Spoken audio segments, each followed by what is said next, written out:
In this video, we're going to go over section 1.3, which is on applications of systems of linear equations. We'll see that there are many different kinds of problems that can be modeled using a system of linear equations. In these cases, we can use the methods of this chapter to solve these problems. So the basic idea is going to be, given some kind of problem, we want to identify the unknowns in the problem, and then given the setup of the problem, try to come up with some equations involving these unknowns. And if it happens that the equations form a system of linear equations, then we can use linear algebra to solve these problems. Okay, so the first situation we're going to deal with is called curve fitting. So the basic idea of curve fitting is that given a set of points, you try to find an equation whose graph contains all of these points. So for example, say you're given 3 points in a plane, like so. Maybe we want to find a parabola that passes through these points. So maybe your parabola looks something like this. So that would be an example of curve fitting, right? So for the 3 points, you fit the parabola to those points. Okay, so when we're trying to fit a curve, there are a few things to think about, right? So first of all, what kind of curve do you want to use for your set of points? So again, in this picture that I've drawn here, we used a parabola. And then when you're doing the fitting, do you want an approximation or an exact fit? Right, so in this example, this would be an exact fit because the curve touches exactly all 3 points. But in some cases, if you have too many points, it might not be able to you might not be able to find an exact fit, and you want to get an approximation in that case. But in the examples we'll discuss here, we're going to have an exact fit. And then the next thing to think about is, again, for the curve that you're using, are there enough points to uniquely determine the exact fit? So for 3 points, we're able to uniquely determine the parabola. And then finally, what is the general form for the equation for the type of curve we want to use? Right, so the general form for a parabola would be ax squared plus bx plus c. Okay, so let's look at polynomial curve fitting. Right, so given a set of n points, so n pairs of x and y coordinates, where all of the x coordinates are distinct. So when all of the x coordinates are distinct, there's precisely one polynomial where the degree is 1 less than the number of points that passes through these points. Right, so you can see again in the picture that I've drawn here, you have 3 points. So 1 less than that would be 2, right? So a second degree polynomial is just a quadratic equation which forms a parabola.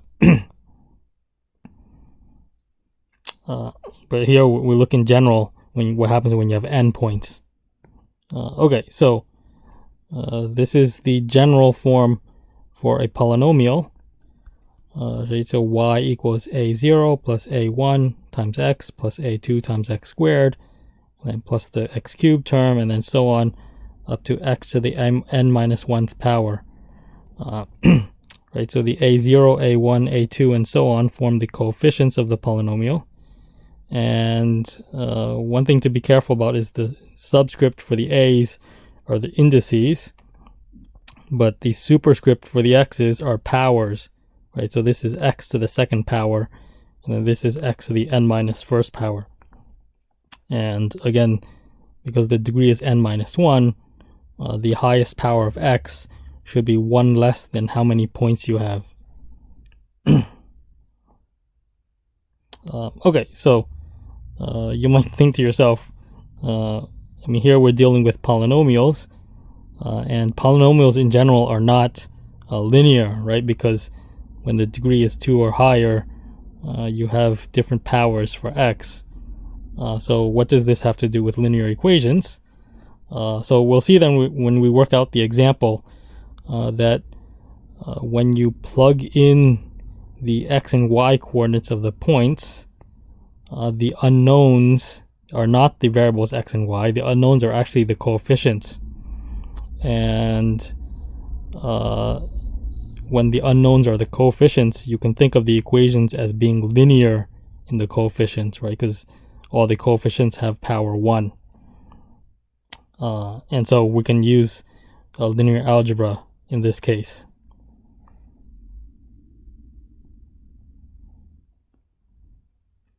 Okay, so we'll go on to the next page where we try to work out an example.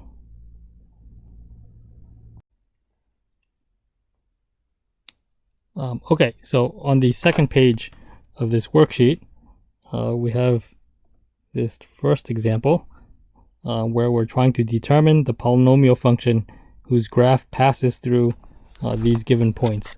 Right, so we want to fit a polynomial to these 5 points. Right, so we have 5 points given. Right, so these are the x and y coordinates.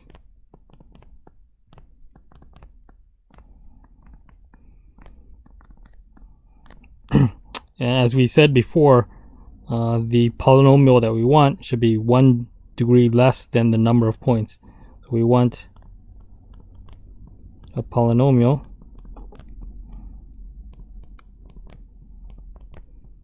of degree 4.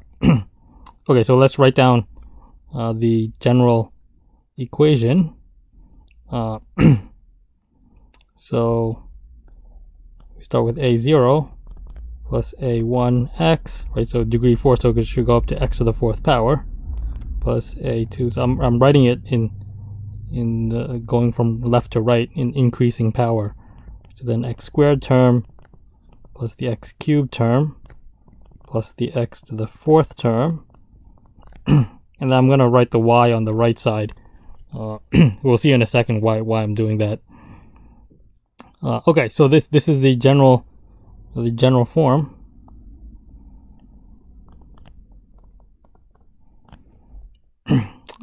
Okay, so we want the polynomial to pass through each of these 5 points, right? So for the polynomial to pass through each of these 5 points, they should satisfy each of these pairs of x and y coordinates. So what we're going to do is we're going to plug in the x and y values into our polynomial. So each of them, right? So the first one, x is -2. To the first point, to a0 plus a1 times -2 plus a2 times -2 squared plus a3 times -2 to the 3rd power plus a4 times -2 to the 4th power. And this is equal to y, which is 28. And then we do the same thing for the other 5 points. So the second point. So let me line up the a's, because those are our unknowns. So the second point, the x is -1. So I write it out, plugging in -1 for x.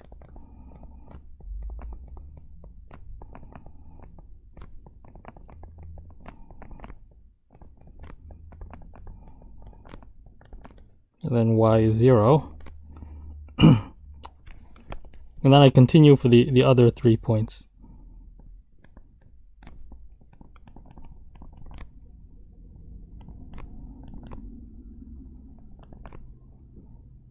Here x is 0.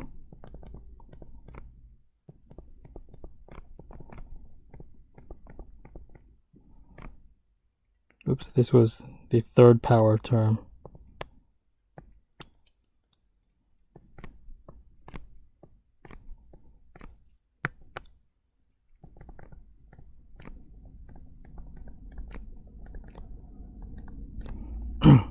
Now the fourth point, here x is 1.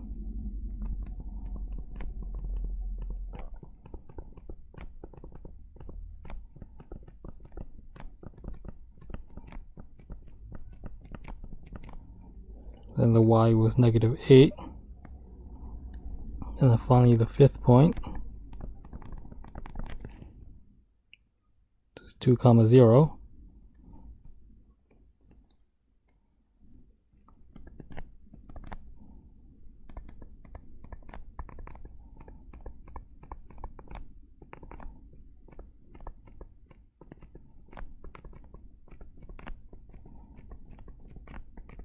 And the y coordinate was 0.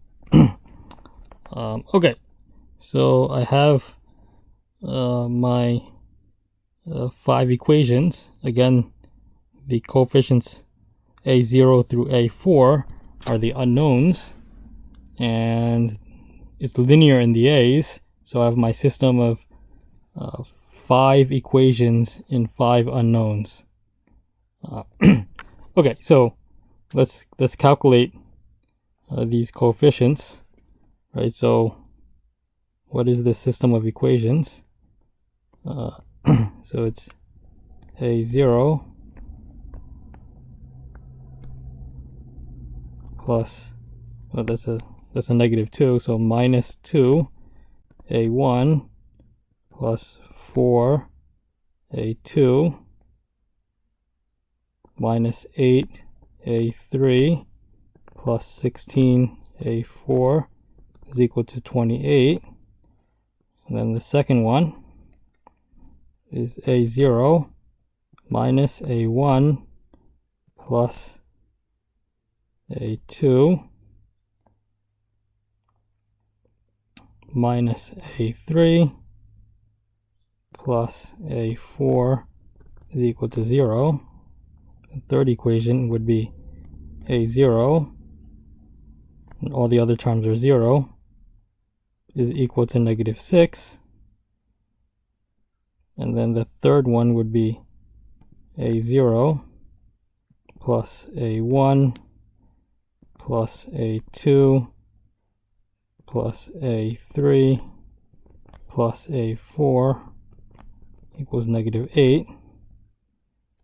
And then the fifth one would be a0 plus 2a1 plus 4a2 plus 8a3 plus 16 a4 is equal to 0. Right, so I'm just calculating these powers for x.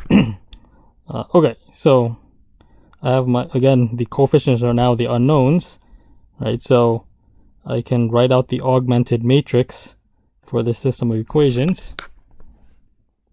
So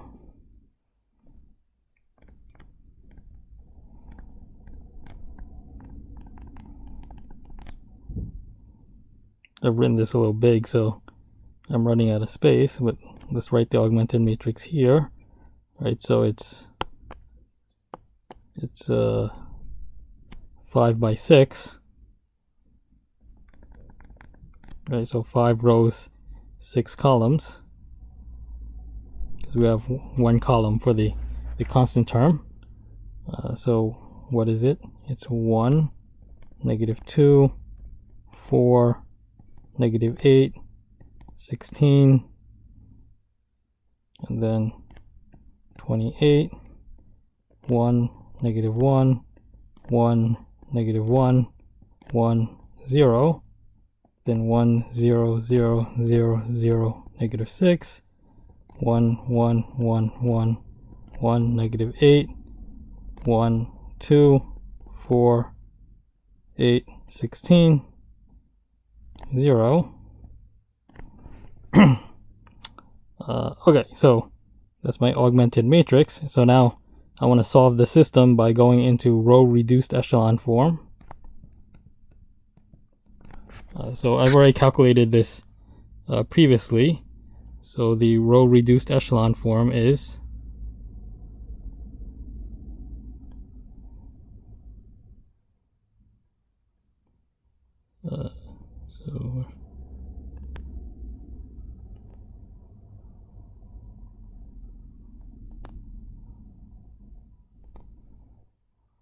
so this was the row reduced echelon form.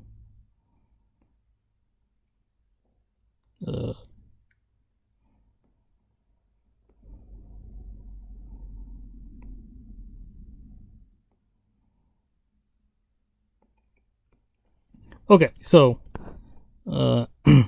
we see that here again, so the first column is A0, the second column is A1, third column is A2, and so on, right? So we can just read off the values here, right? So A0 is equal to -6, A1 is equal to -3, A2 is equal to 1, A3 is equal to -1, and then A4 is equal to 1.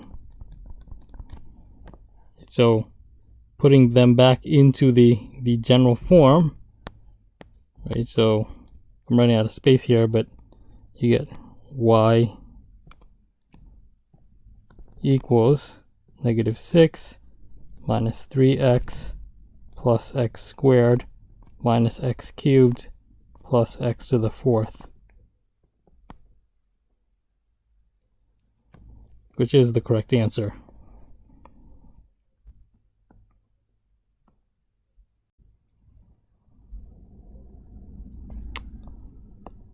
Moving on to the third page for section 1.3, we're going to discuss circle fitting. So basically, given 3 points, we want to determine the circle that passes through those 3 points. So you may remember an equation for the circle in the following form, right? So the center radius form, where you have x, the quantity x minus h squared, plus the quantity y minus k squared is equal to r squared, where h and k give you the center of the circle, and then r gives you the radius of the circle. So this form for the equation for a circle is going to be difficult to work with in trying to do what we did previously for polynomials, right? Because if h, k, and r are the unknowns, it's being raised to the second power, and so on. But we want to work with linear equations.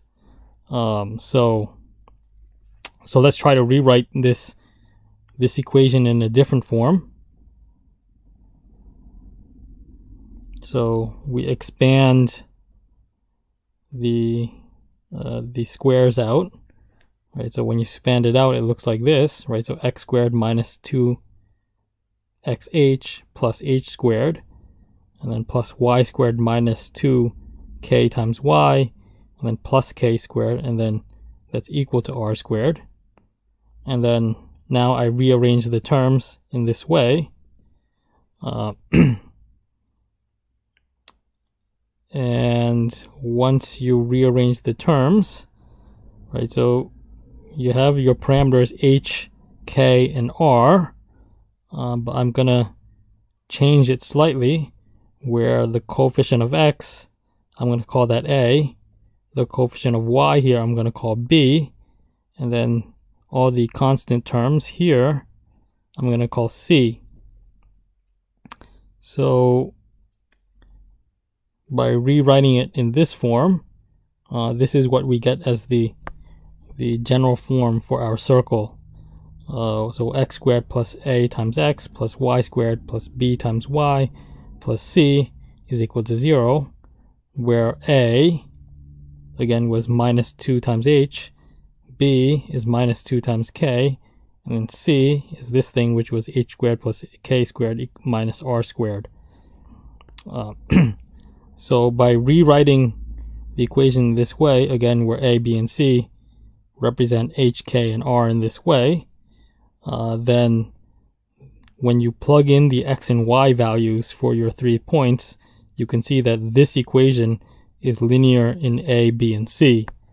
And so with the equation in this form, you can follow the methods that we did previously for polynomials and apply them to circles in this way, right? So in solving a problem, you would have your general form for a circle and then plug in the x and y coordinates in exactly the same way. And then so again, your unknowns are A, B, and C. So you have 3 points, so you have 3 equations in your 3 unknowns A, B, and C, and then you can solve them from there.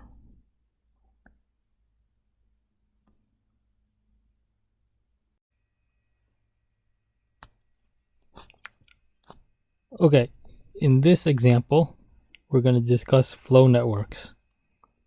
So in a flow network, what we have are a set of nodes and directed edges going into and out of the nodes, indicating the direction of flow. So for example, in this diagram here, we have our 4 nodes A, B, C, and D, and you can see the edges going in and out of those nodes, indicating the direction of flow. And then you can assign values to those edges to indicate how much flow there is. So typically, these kinds of networks model things such as traffic flow, fluid flow, or computer networks. So in these kinds of models, what we're going to assume is that the total inflow, so how much is going into the node, is the same as the total outflow, so how much is going out of the node. And by setting up this equation, this will give us a system of linear equations that we can use to solve these kinds of problems. Okay, so let's take a look at this example here, right? So again, we have our 4 nodes A, B, C, and D, and some of the edges are flowing in, some of the edges are flowing out of each of these nodes. Let's look at each of the nodes separately, right? So we have our 4 nodes A, B, C, and D. And for each of these nodes, we want to say that the inflows should be the same as the outflows. So we look carefully at each of the nodes, right? So for A, you have the 300 going in, and then you have x1 and x2 going out. For B, we have x1 and x3 going in, and we have the 150 and x4 going out. For C, we have the 200 and the x2 going in, and we have x3 and x5 going out. And then for D, we have x4 and x5 going in, and just the 350 going out. Okay, so having set up these equations, what we can do is put them in standard form to line up all the variables. Right, so I need to collect the variables on the left and then the constant terms on the right, and make sure the x1s, x2s, x3s, and so on are lined up. So writing it out, so the first equation I can just reverse it. Right, so I write as x1 plus x2 is equal to 300. Then for B, you have x1 plus x3, and then minus x4 is equal to 150. For C, you have x2 and then minus x3 minus x5 is equal to, so I subtracted the x3 and x5 to the left, so then the 200 gets subtracted to the right, so that's minus 200. then D, you have x4 plus x5 is equal to 350. Okay, so these are our four equations, so let me just check them again. X1 plus x2 equals 300. Then x1 plus x3 minus x4 is equal to 150. And x2 minus x3 minus x5 is equal to minus 200. X4 plus x5 is equal to 350. Okay, so this is our set of equations. So now I can put the augmented matrix.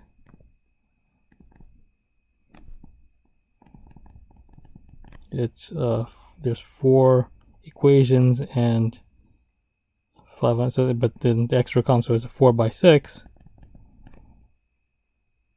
So what is the augmented matrix? It should be 1 1 0 0 0 300, and then 1 0 1 minus 1 0 150. And the next one is 0 1 negative 1 0 negative 1 negative 200.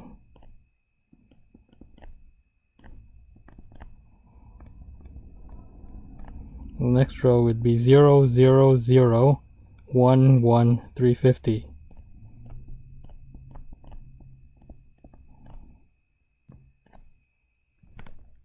Okay, so let's put this into reduced row echelon form.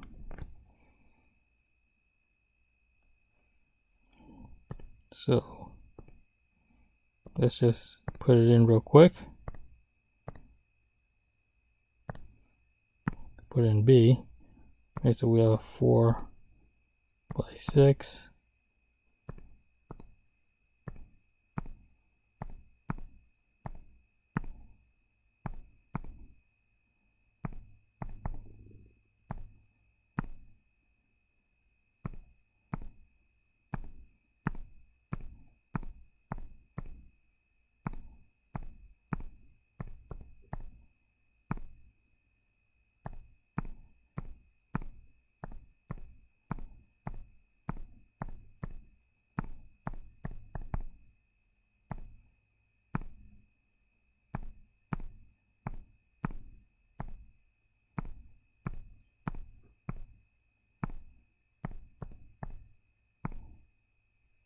Okay, so let's calculate the row reduced echelon form.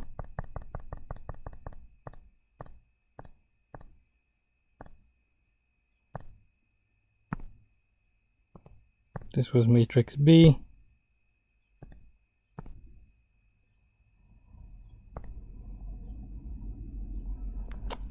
Okay, so this is what we get as our row reduced echelon form.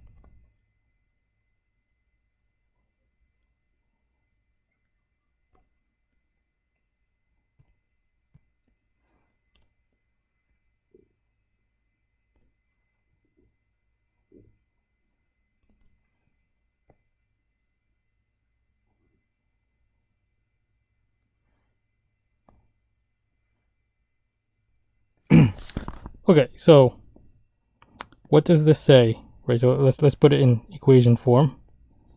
Right, so the first column is for x1, it's for x2, it's for x3, it's for x4, it's for x5.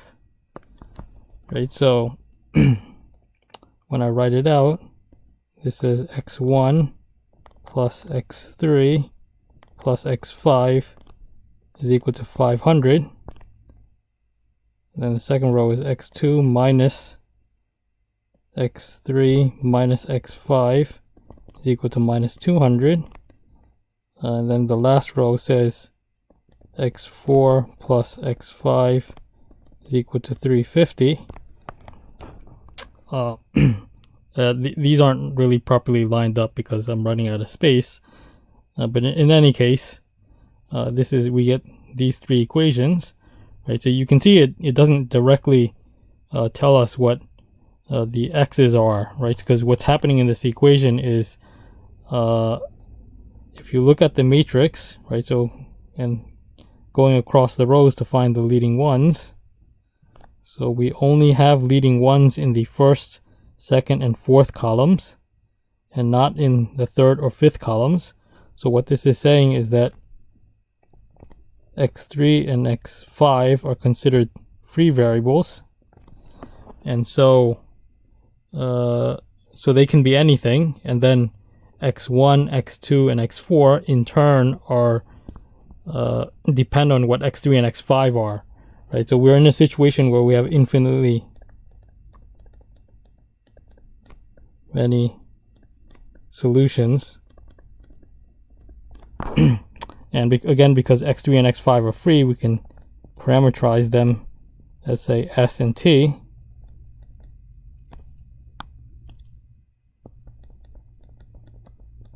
And then x1, x2, and x4 depend on x3 and x5, right? So using the last equation, x4 is 350 minus x5, which is t.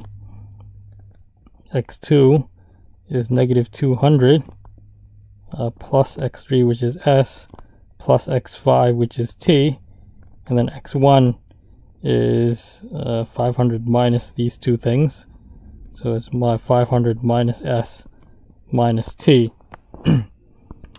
Okay, so we get these for, so we can describe x1 through x5 in terms of s and t in this way. And so that answers the first question. So there's infinitely many solutions with two parameters s and t.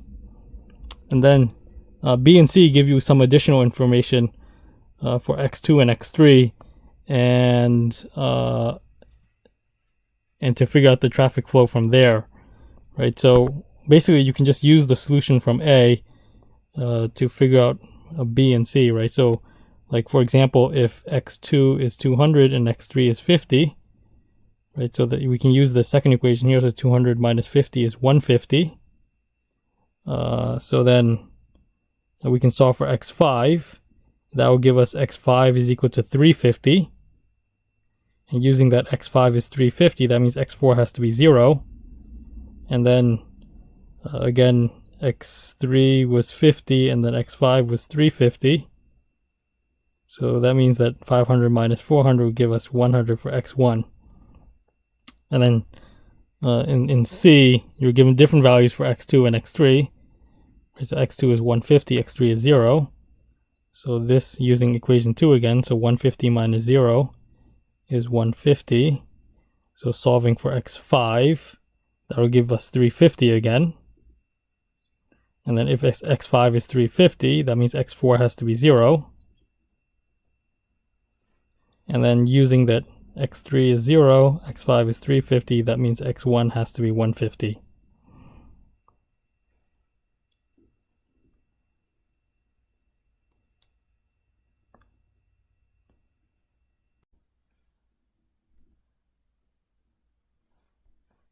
Okay, so continuing on to the last page, the last application we're going to deal with is called partial fraction decomposition. So basically, in a partial fraction decomposition, typically we want to separate a single complicated fraction into a sum of simpler fractions. So for example, here on the left you have this complicated fraction, and you want to write it as a sum of these three simpler fractions. So the way we do this is by factoring the denominator. So here you can see it's already factored, and then separating these factors in a certain way. So in this example, it's already done for us. In general, there's sort of a method that you follow to determine how to separate the factors, but we won't discuss that here. And then we need to figure out what goes in the denominators here, a, b, and c. What goes in the numerator, a, b, and c. Okay, so basically to figure out the unknown numerators, what we're going to do is to recombine the fractions and then compare coefficients, and then this will lead to a system of linear equations. Okay, so what do I mean by recombining? If I want to combine these three separate fractions, I need to find the common denominator, right, which we know it has to be this, right? So this is the common denominator, right? So we look at each of the denominators on the right side and see which factors are missing, right? So this is missing the x minus 4 squared. This one is missing the x plus 4, and it only has one copy of the x minus 4, so it's also missing the second copy of x minus 4. And this one is missing the x plus 4. Okay, so now we get each of the separate fractions with the common denominator by multiplying the top and the bottom, right? So I write that out. So x minus 4 squared for the first fraction,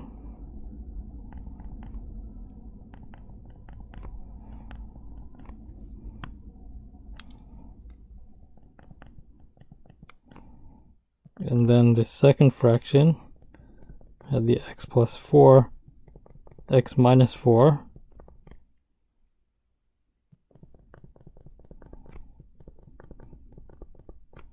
and then the third fraction was missing the x plus 4.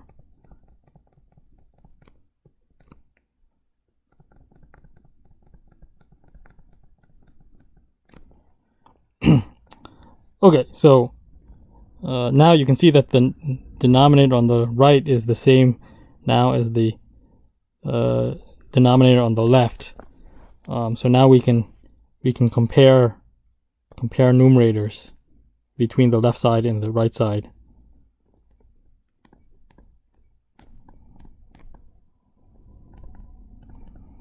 So the left hand side should be equal to the right hand side, right? So it should be 3x squared minus 7x minus 12. And then what's on the right side? It's this thing.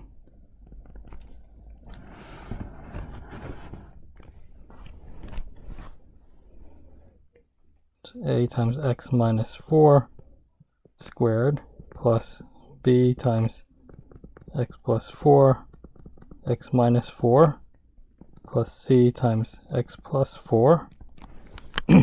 So I expand this out. So it's a times x squared minus 8x plus 16. I have to FOIL this. So that's x minus x squared minus 16. And then plus c times x plus 4. Okay, so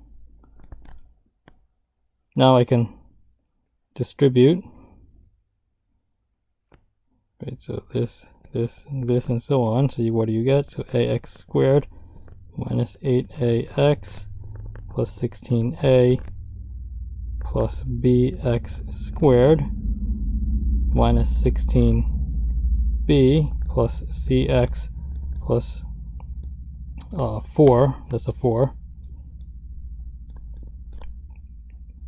And then, okay, so where am I going with this?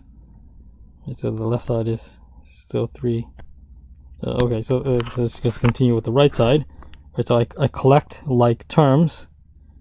Right, so you have a x squared plus bx squared, and then minus 8a x. There's an x term here, so plus cx, and then the constant terms are plus 16a minus 16b plus 4c. Right, so I'm collecting like terms in x, and then now I can write the right hand side like this, right? So a plus b times x squared, and then plus negative 8a plus c times x. I'm factoring the x out from these two terms, and then the constant terms go together.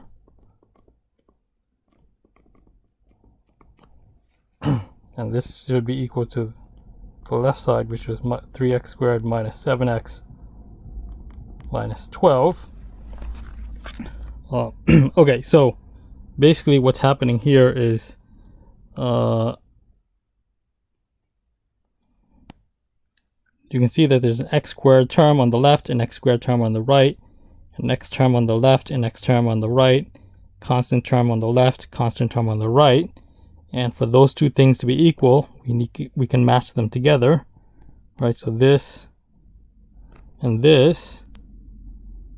then this coefficient should be the same thing as this, and then finally this coefficient should be equal to this thing. So we get a system of three equations. So I've sort of ran out of space here, but basically you get your system of three equations.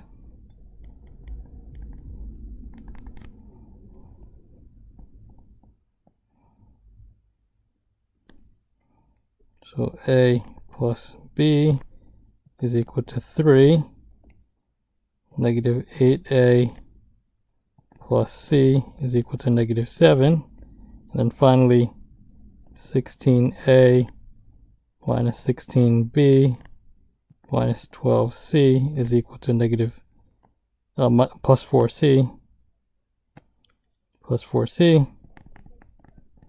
is equal to negative 12.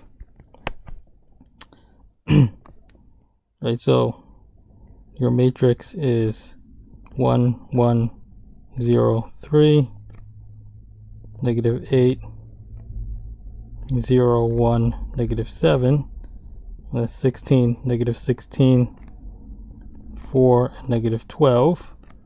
And then if you put this in row reduced echelon form, what do we get?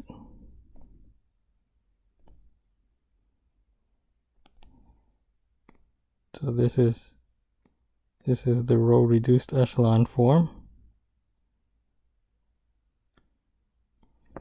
And so you see that A has to be 1, B has to be 2, and C has to be equal to 1.